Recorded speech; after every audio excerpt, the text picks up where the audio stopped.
Dini başkarmada atayın jurnal, nike jurnal işletilgen, imamlarga tarqalып berilgen, ошол жерде паспорттарына карап, андан кийин нике кыйышат. Нике журнал деп айтып койдуңуз. Ушул мен ойлойм, сиздин нике журналыңызда никелердин балким 50%га жетет, калгандары учетто жок сиздерде. Также, кстати, надо будет узаконить в части регистрации нике. Надо будет узаконить в части регистрации нике. Это же тоже очень важно, потому что я говорю, у вас нет фактических данных, сколько нике заключается. Нет фактических данных, сколько нике заключается. В лучшем случае 50%. Это в лучшем случае. Журналдарды ишмердүүлүгүн контролго алабыз. Сиз сунушуңузду эме кылабы, биз эске алып обязательно. Менин сунушум концепцияга дал келеби? Дал келет. Biz lisenziya kıla turgan kıla, inşallah şunda kılam. Oşondan ötkönдөр birden kagaz alat dagı, oşol moldo nike kıyat, oşol moldonun nikesi inşallah mamleketlik zaks bolup eseptelet. Oşonda kagazga barabız inşallah. Oşonda bizdeki tuğra olur. Biz oşolun nikeni kalağınlar üçün ıhtiyarlı türde olsak dagı, oşol moldakilerge lisenziya versek, je lisenziya berbesek dagı, oşol janagı mamleketlik grajdanlık haklar kattoo bölümünde bular koomduk baştalış siyaktуу bir jumuştu iştese deyim da. Anan oşolor özleri okutup turup oşo moldakilerdi biz менен биргеликте. Аны ошолорго бирден журнал книга берсек. Ошол книгага эле катталса, никеге туруучу эркек аял, күбөлөр, анан ыраазы ата-энеси деп туруп, колун койдуруп туруп, анан ошол жерде ошондон кийин нике кыйдырса, бир эле учурда молдеке.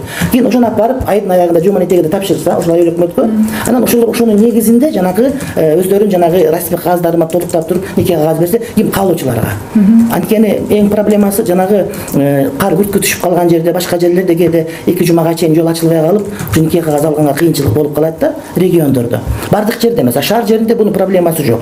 Анан ошол маселанын үстүндө жанагы бизде проблема эмнеден чыгып атат? Туура ал деле болушу мүмкүн, күтүп 15 күнөн үйленүү деши мүмкүн, бирок ошону айтат да биздин укугу төбөлүп атат, биз бүгүн үйлөнгүбүз келип атат деши мүмкүн да. Мисалы үчүн суббота күнү үйлөнгүбүз келет, сайыл өкмөт иштебейт, кокуста майрамдар болуп да 5 күнгө чейин иштебей калат.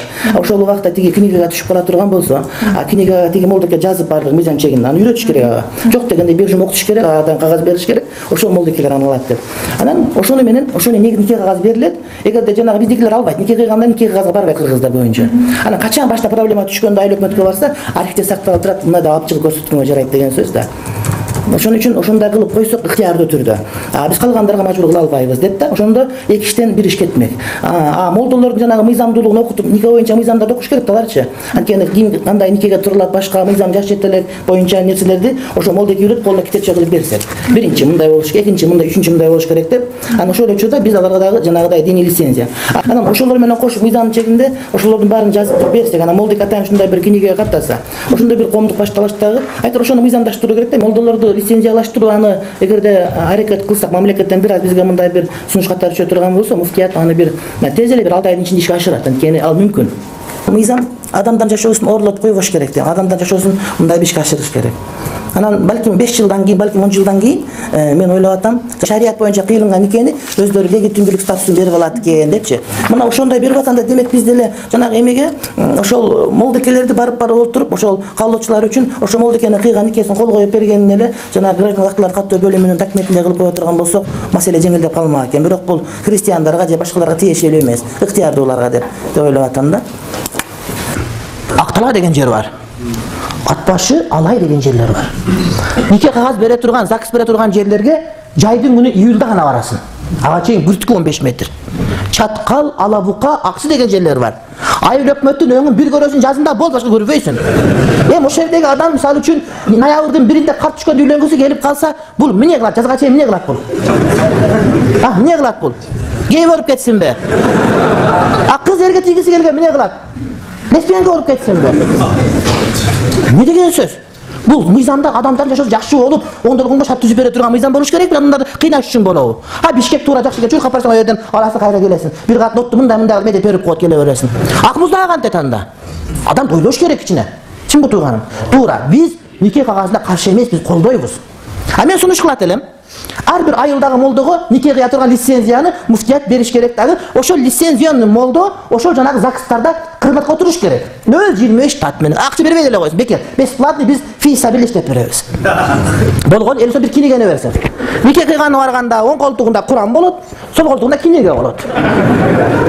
Книгага каттайт, күбөсү бар, Исмат Ташмат, шүлет адам чынбы? ЗАГСтын кагазы, паланча түгүнчө күбөсү, паланча түгүнчө аялы, колдугу, дөкөнө колду койдурат, кайра колдукка кысат да, колду ачып алып, Куранды ачып, никени кыйып, чөнтөк толтуруп алып кете берет.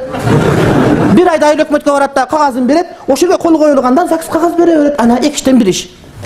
Чынбы оңой да. Молдо каттанып барды азыр. Ошо айыл өкмөттө турган жанагы жазып аткан каты менен молдо эмне аймасы бар? Анда да илимдирөөк, кайра көбүрөөк берет. Сөзсүз ошакка барып, неме болуш керек? Бюрократы болуш керек, эмне болуш керек? Книгага түшсө болду да. Книганын негизинде кагазды никени бере берет. Мен таң калам ушуларга. Эмне адамдарды кыйнагысы келет булар? Зынага ким жооп берет? Зына болгондо жаман, бүт келеси эле туулат анда. Кудай сактасын, Кудай сактасын. Шүйлөйүн десең эркек депутаттар эмески, ошого шүйлөөгө тартынбасын да. Кайчып кетпей кой деп чимтипчи. Бүт ошолор дагы кээде ушинтип ушундай маселе аялдарга түртүп коюп отура беришет өзү эркектер. Биякта минтип алат. Айым өтпөй калышам мыйзамдын бардыгы. Же жанагыдай өтө турган жолу менен өткөрсүн, биз айткандай. Бардык болду ошого макул болот. Бирден книгени колтойт жүдө берет. Папка менен бирден книга болду.